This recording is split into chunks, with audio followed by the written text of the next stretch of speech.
열왕기하 19장입니다. 히스기야 왕이 듣고 그 옷을 찢고 굵은 배를 두르고 여호와의 전에 들어가서 왕궁의 책임자인 엘리야김과 서기관 셈나와 제사장 중에 장로들에게 굵은 배를 둘러서 아모스의 아들 선지자 이사야에게로 보내매 그들이 이사야에게 이르되 히스기야의 말씀이 오늘은 환난과 징벌과 모욕의 날이라. 아이를 낳을 때가 되었으나 해산할 힘이 없도다. 랍사게가 그의 주 아수르 왕의 보냄을 받고 와서 살아계신 하나님을 비방하였으니 당신의 하나님 여호와께서 혹시 그의 말을 들으셨을지라. 당신의 하나님 여호와께서 그 들으신 말 때문에 꾸짖으실 듯하니 당신은 이 남아있는 자들을 위하여 기도하소서 하더이다 하니라. 이와 같이 히스기야 왕의 신복이 이사야에게 나아가니 이사야가 그들에게 이르되 너희는 너희 주에게 이렇게 말하라. 여호와의 말씀이 너는 아수르 왕의 신복에게 들은 바 나를 모욕하는 말 때문에 두려워하지 말라. 내가 한 영을 그의 속에 두어 그로 소문을 듣고 그의 본국으로 돌아가게 하고 또 그의 본국에서 그에게 칼에 죽게 하리라 하셨느니라 하더라. 이 히스기야는 이제 아수르 왕과의 이 전투에 있어서 어마어마한 위기에 놓여져 있습니다.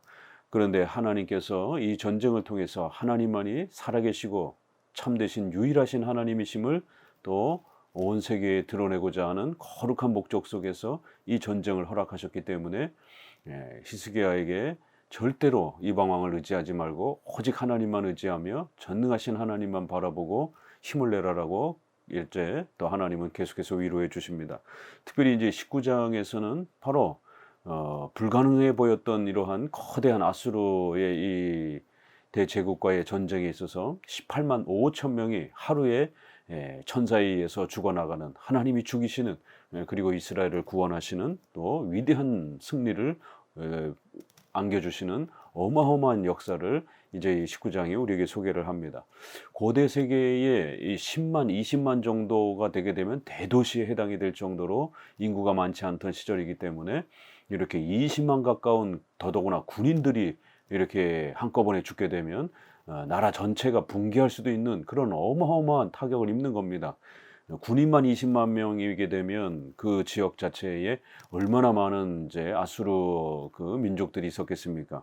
하나님은 이렇게 하나님을 조롱하고 무시하고 하나님은 가짜 신이다라고 이렇게 조롱했던 이 아수르 왕과 그 부하들을 하나님의 무서운 징계와 또 책망으로 형벌하신 것입니다. 이제 히스기야 왕은 이사야에게 도움을 요청하면서 하나님께 도와달라라고 또 이렇게 요청을 합니다. 바로 이 시대가 이사야가 활동하던 시대였기 때문에 이사야 선지서에서도 바로 이러한 내용이 또 함께 선자적 관점에서 또 소개가 되기도 합니다. 히스기야 왕은 엘리야금과 서기관 또 이렇게 장로들 제사장 중에 장로들을 대표로 보내면서 굵은 배를 둘렀다 이렇게 옷을 입혔다라는 것이죠. 왜냐하면 지금 우리가 얼마나 위험한 환경에 놓여졌는지 처참한 그 비참함을 또 이렇게 표현하기 위해서 또 하나님 앞에 회개하고 자복하는 그러한 모습 속에서 베옷을 주로 이렇게 입고 구약에 보게 되면 회개를 합니다. 그래서 베옷을 입고 갔다라고 하는 것은 자신들의 비통함과 아픔들을 고백하고 탄식하며 회개하고자 하는 그러한 간절한 마음 속에서 또 이러한 모습으로 보냅니다. 그리고 장로들에게 여기서도 장로 정치가 이렇게 아주 중요한 원리 아래서 펼쳐지는 것을 볼 수가 있습니다. 그래서 이사야에게 보냈다. 그러자 이제 이사야는 살아계신 하나님을 비방한 바로 이제 이 참혹한 죄에 대해서 반드시 하나님께서 책망할 것이다라고 하나님의 약속을 전해줍니다. 먼저 백성들이 왕의 그러한 하소연과 탄식을 먼저 소개를 합니다.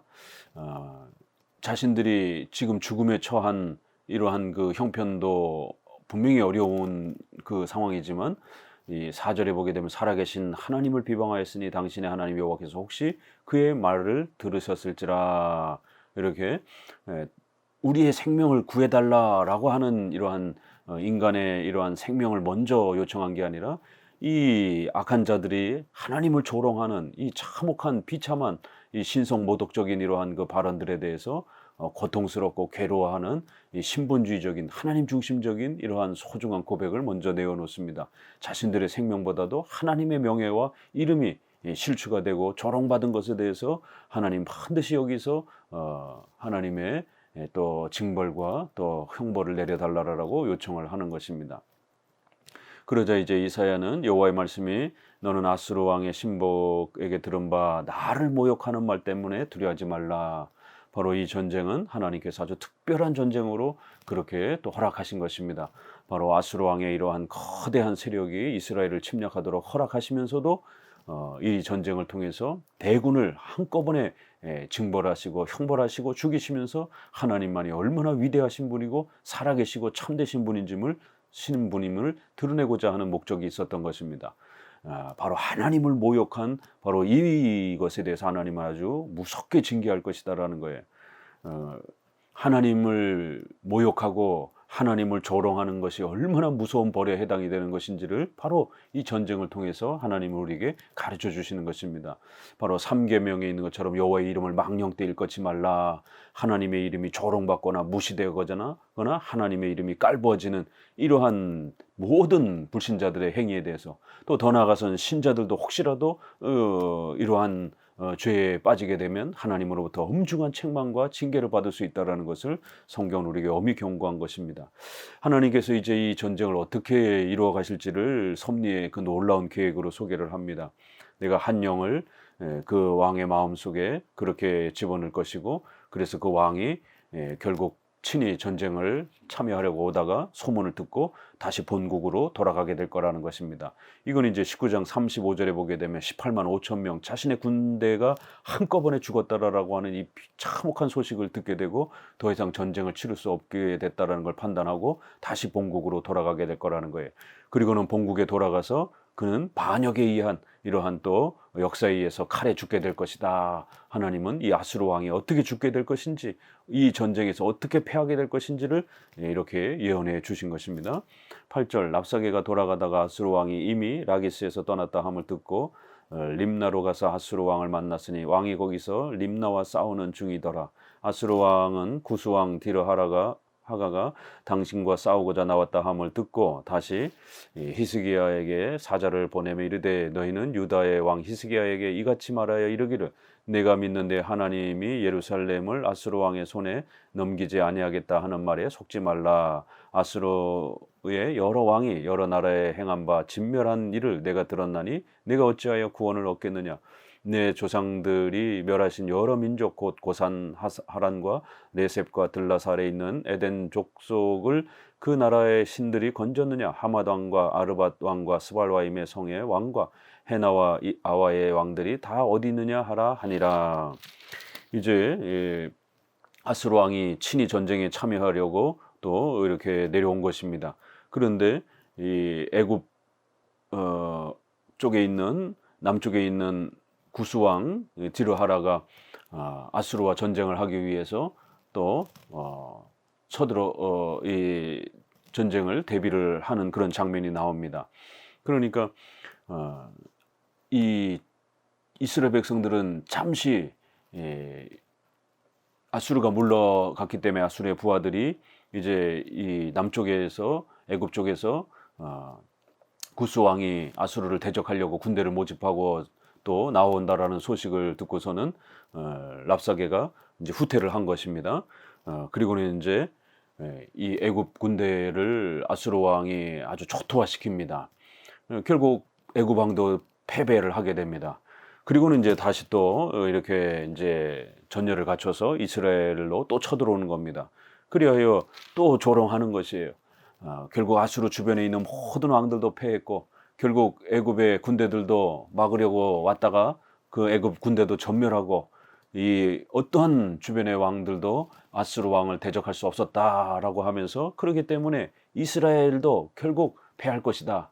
더더구나 이스라엘의 너희들이 하나님을 의지하고 아수르 왕으로부터 전쟁을 이길 수 있다라고 또 안전하게 평화를 유지할 수 있다라고 그렇게 선지자나 왕이 권면하는 것들을 절대로 믿지 말라. 이렇게 신앙을 조롱하면서 하나님을 조롱하면서 하나님이 너희들을 돕지 않을 것이다. 하나님은 거짓신이다. 너희가 믿는 하나님은 너희를 돕지 않을 것이다. 주변에 봐라. 어떤 나라의 신들이 그 나라를 지켜줬느냐. 이러면서 조롱하는 것입니다. 이건 앞부분에서도 또 그렇게 랍사게가 또 비난했던 것처럼 비슷한 말이 또 반복이 되는 것이죠. 이 주변의 왕들은 가짜 이 신들을 섬겼기 때문에, 우상을 섬겼기 때문에 자기들이 나라가 어려움에 처했을 때 절대로 도움을 받을 수가 없는 것이죠. 왜요? 죽은 신을 섬기는 것이고 가짜 우상을 섬겼기 때문에 그들이 어려움에 처했을 때 그들의 신이 돕지 않은 것입니다. 그러나 이스라엘은 살아계신 하나님이 지키시고 보호하시는 내 백성으로 세운 하나님의 교회요, 하나님의 백성들이기 때문에 이 이방 민족들이 패한 거하고 다른 겁니다.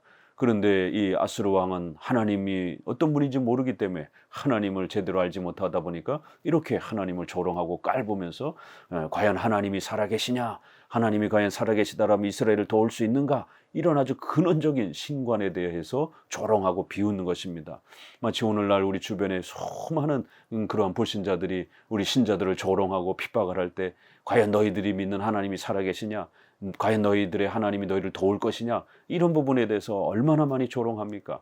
그럴 때 우리 성도들이 즉각적으로 어떤 해결과 도움이 주어지지 않을 때 우리도 히스기야와 같이 이런 두려움에 빠질 수 있고, 이스라엘 백성들처럼 하나님이 정말 안 도와주시는 건가 아닌가, 하나님이 멀리 계시는 건 아닌가, 하나님이 우리를 버린 건 아닌가, 과연 하나님이 정말 살아계신가, 이런 것에 대한 두려움과 불안이 얼마나 많이 찾아옵니까? 바로 이 전쟁을 통해서 하나님께서는 살아계신 유일한 참된 신이고, 이방의 수많은 그러한 종교들에서 말하는 신들은 전부 다 가짜다라는 것을 온 세상에 드러내시고 또 보여주시기 위한 그러한 수단으로서 이 전쟁을 사용하고 계시는 것입니다.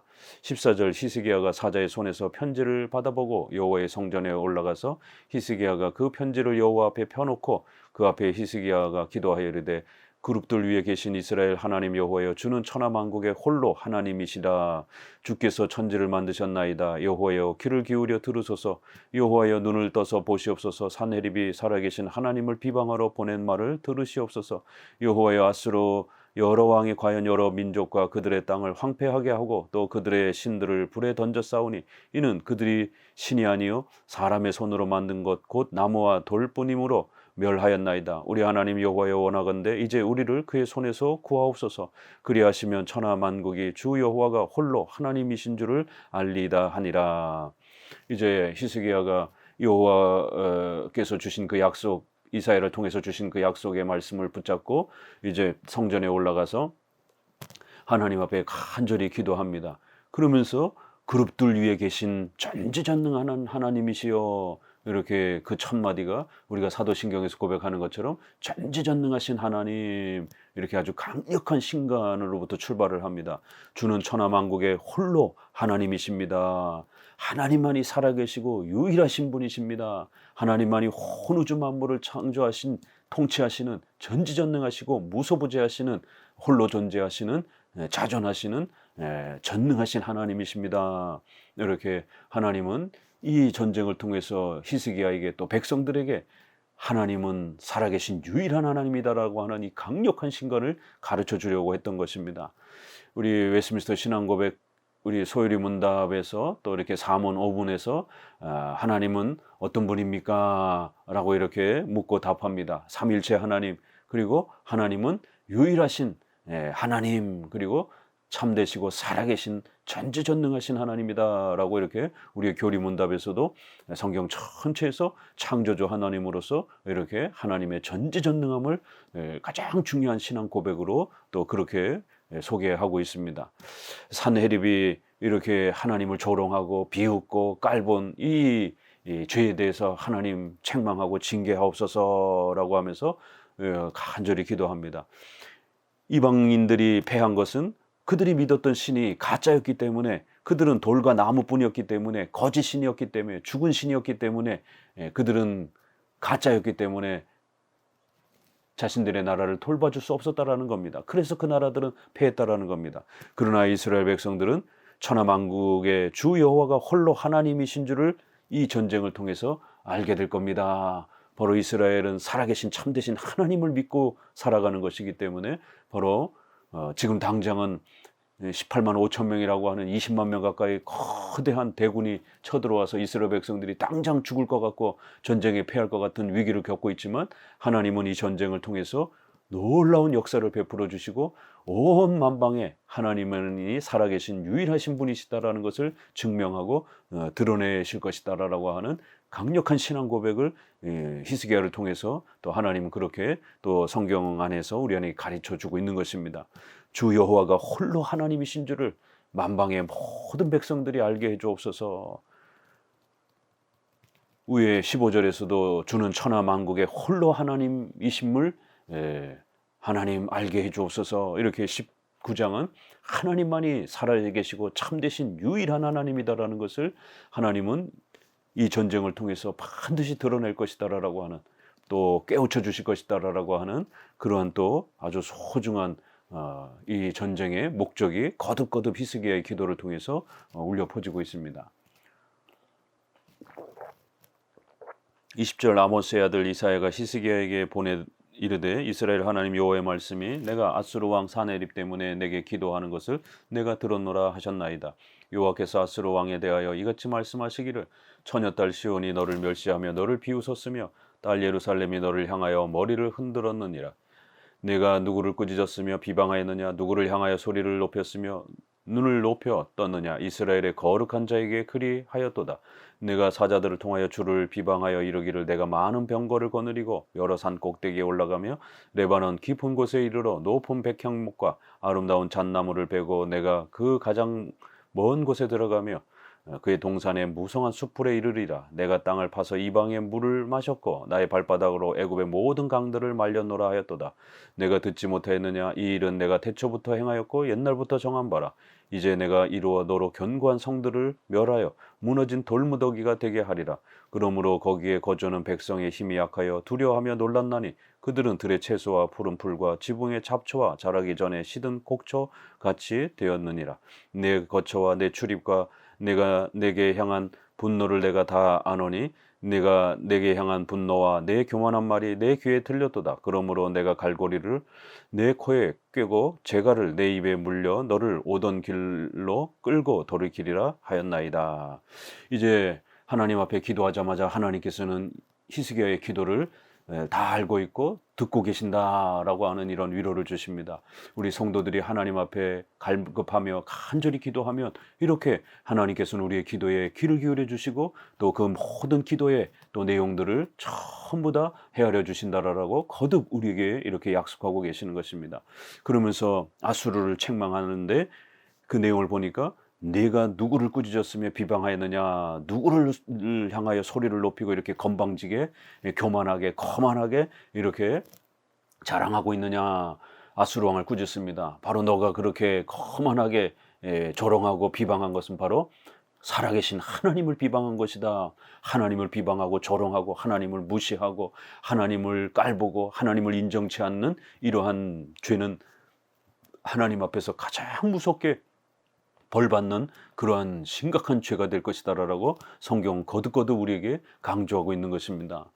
비록 당장 하나님이 지금 심판하지 않는다 할지라도 하나님은 하나님의 때와 계획을 따라서 반드시 심판하실 것입니다. 이 아수르 왕도 지금 당장 이렇게 죽는 건 아닙니다. 하나님은 1차적으로 18만 5천 명이라고 하는 군대를 먼저 군인들을 죽이고 그래서 이스라엘 백성들이 다시 이스라엘 백성들에게 다시 쳐들어오지 않도록 이스라엘 백성들이 전쟁의 이 고통으로부터 또 벗어날 수 있도록 군대를 먼저 없애버립니다.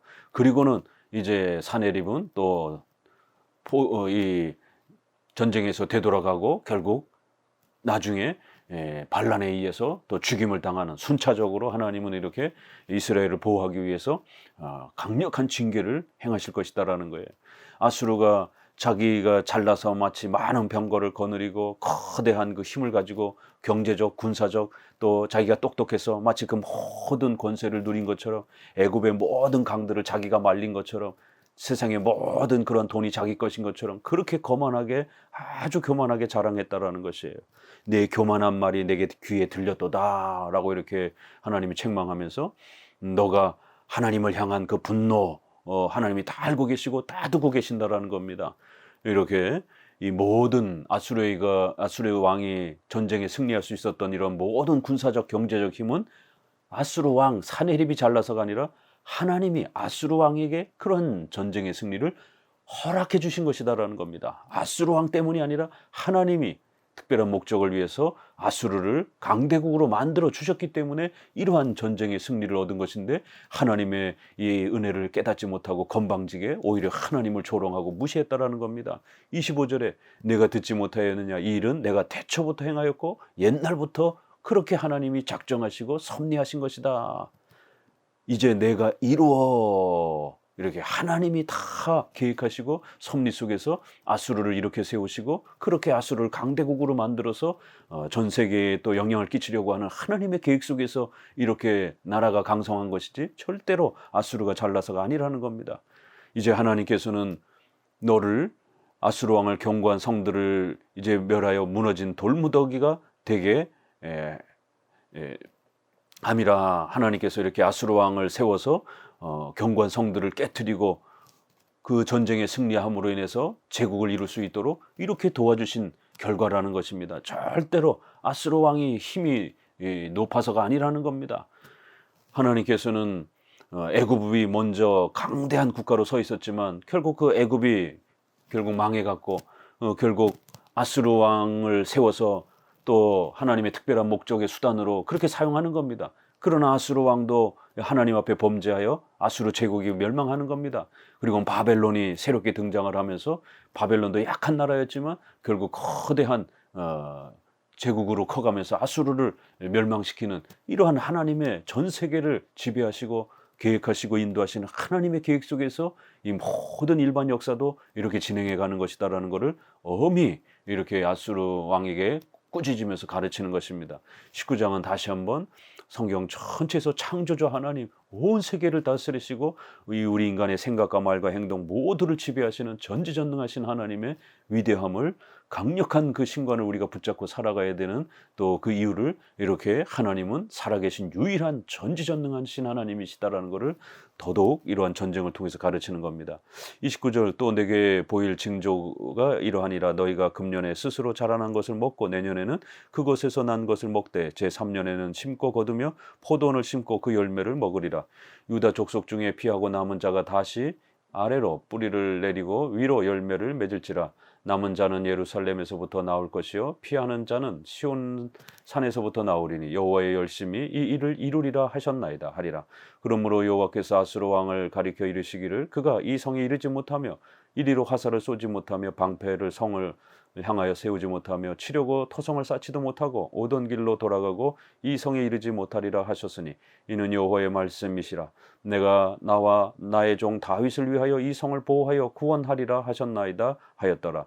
이 밤에 여호와의 사자가 나와서 아수르 진영에서 군사 18만 5천 명을 친지라. 아침에 일찍이 일어나 보니 다 송장이 되었더라. 아수르 왕 사네립이 떠나 돌아가서 니느웨에 거주하더니 그가 그의 신 니스록의 신전에서 경배할 때에 아드람멜렉과 사레셀이 그를 칼로 쳐 죽이고 아라랏 땅으로 그들이 도망하며 그 아들 에살핫돈이 대신하여 왕이 되니라. 이제 하나님께서 이 엄청난 전쟁 속에서 하나님이 이스라엘 백성들을 보호해 주시겠다라고 아주 강력한 약속을 또 보증을 해 주십니다. 그 징조는 3년 동안 아주 풍성한 곡식을 이스라엘 백성들이 먹을 거라는 겁니다. 지금 전쟁에 참여하느냐고 제대로 농사도 짓지 못하고 이렇게 굶주림과 어려움에 처해 있는데 하나님께서는 저절로 땅에서, 이스라엘 땅에서 곡식이 금년에 스스로 자라나게 될 거라는 거예요. 또 내년에는 또 그것에서 난 것을 또 먹게 될 것이다라는 거예요. 곡식이 키우지도 않았는데 저절로 막 땅에서 곡식이 자랄 것이다라는 겁니다. 이거 얼마나 놀라운 기적입니까? 40년 동안 하늘에서 만나를 주시면서 이스라엘 백성들을 먹여 주신 것처럼 이번에는 또 땅에서 저절로 이 곡식들이 아주 막 풍성하게 열매를 맺으면서 이스라엘 백성들이 1년치, 2년치, 3년에 가서야 이제 심고 거두면서 양식을 먹게 될 거라는 거예요. 이렇게 이스라엘 백성들은 하나님의 보호하심 속에 땅이 아주 풍성하게 곡식을 열매를 맺으며 풍요로움을 누리면서 먹고 살게 될 것이다 라고 이렇게 약속을 하고 있습니다. 바로 여호와의 열심이 이 모든 역사를 이룰 것이다. 인간의 공로와 노력이 아닙니다. 신인 협력주의가 아닙니다. 오늘날 한국교회의 80, 90%의 이 설교가 대부분이 다 신인 협력주의를 가르치고 있습니다. 로마 가톨릭도 행위구원, 공로주의를 가르치고 있고 알미니안주의의 이런 자유주의 신학의 영향을 받은 자유주의 신학뿐만 아니라 복음주의권 내에서도 대부분 인간이 뭔가를 열심히 해야 된다. 우리가 하나님 앞에 이만큼 해야 하나님이 역사하신다. 이런 식으로 인간의 행함과 공로 반, 하나님의 도우심 반, 이런 식으로 반반의 이러한 신인 협력주의를 가르칩니다. 그러나 19장에 우리에게 가르치는 것은 인간의 구원과 우리의 삶 모든 것이 전지전능하신 하나님이 우리를 긍휼히 여기시고 사랑하시는 하나님의 은혜로, 오직 은혜로 이 모든 역사가 펼쳐진다라는 겁니다. 여호와의 열심, 여호와의 그 간절한 우리를 사랑하는 그 마음, 이게 시기로도 번역이 될 수도 있습니다. 이스라엘을 보호하시고 지키시는, 이스라엘을 해치려고 하는 그 악한 자들에 대해서 아주 강력히 분노하시는 하나님의 그러한 마음, 하나님의 그러한 열심, 이러한 하나님의 뜻에 의해서 이 모든 역사가 이루어질 것이다라는 겁니다. 아수르가 화살 한 발도 방패 하나도 들지 못하고 결국 패하게 될 거다라고 경고합니다. 하나님은 하나님 자신을 위해서, 그 다음에 다윗을 위하여 이스라엘 백성들을 보호해 줄 것이다 라고 이렇게 하나님께서 다윗에게 약속하셨던 그 언약을 반드시 이루시면서 이번 전쟁에서 이스라엘 백성들이 승리할 거다라고 이렇게 거듭 하나님 자신을 위해서 이 전쟁을 승리로 이끌 것이다라고 이렇게 약속을 주십니다. 결국 여호와의 천사가 그 밤에 18만 5천 명을 전부 다 죽여서 다 송장이 되었다라고 이렇게 어마어마한 전쟁이 일어난 겁니다. 이스라엘 백성들은 화살 하나도 쏘지 않았습니다. 천사들이 등장하여 18만 5천 명을 죽인 겁니다. 오늘날에도 하나님께서는 성도들이, 교회가 어려움에 처했을 때 얼마든지 전능하신 하나님은 하나님의 때에 하나님의 방법으로 우리 성도들을 도와줄 수 있는 것입니다. 절대로 두려워하거나 신앙을 포기하도록, 이렇게 신앙을 내려놓도록, 하나님을 포기하도록 요구하는 그런 수많은 불신자들의 이러한 도전들에 대해서 절대로 포기하거나 또 그들의 요구에 따라가면 안 되는 것입니다. 하나님을 의지하면서, 전능하신 하나님을 의지하면서 이겨내셔야 되는 겁니다. 결국 사내립은 군대가 전멸을 했기 때문에 자신의 고향으로 돌아갔습니다. 그런데 자신의 신, 그토록 자랑했던 자기 신이 도와줘가지고 이 모든 전쟁의 승리를 이뤘다라고 떵떵거리면서 자랑했는데, 정작 그 신 앞에 나아가서 경배를 하고 예배를 드리던 중에 아들들이 반역을 해서 아버지를 죽이는 이러한 일이, 참혹한 일이 벌어집니다. 이 아드람멜렉과 사레셀도 이게 군대 부하인지 아니면은 자녀인지, 구약학자들은 자녀로 해석하기도 합니다. 아주 비참한 자녀의 반역에 의해서 죽임을 당하는 이러한 형벌을 받은 겁니다. 떵떵거리면서 자기의 신의 도움을 받아서 승리했다라고 외쳤지만 정작 중요한 그 전쟁에서 그 신은 도와주지 않은 것입니다. 군대가 전멸하고 자기는 자식에 의해서 죽임을 당하는 이러한 무서운 형벌을 받은 겁니다. 그가 믿고 의지했던 신은, 이방 신은 우상이요 가짜기 때문에 절대로 도와주지 않은 겁니다. 하나님만이 전능하시고 살아계신 분이기 때문에 하나님을 조롱하고 비웃었던 사내립을 이렇게 비참하게 반역에 의해서 그렇게 처참하게 죽도록 형벌하신 것입니다. 19장은 이렇게 18만 5천 명을 죽이신 하나님의 전지전능하심과 하나님만이 유일하시고 참되신 하나님이심을 우리에게 가르치고 있습니다. 감사합니다.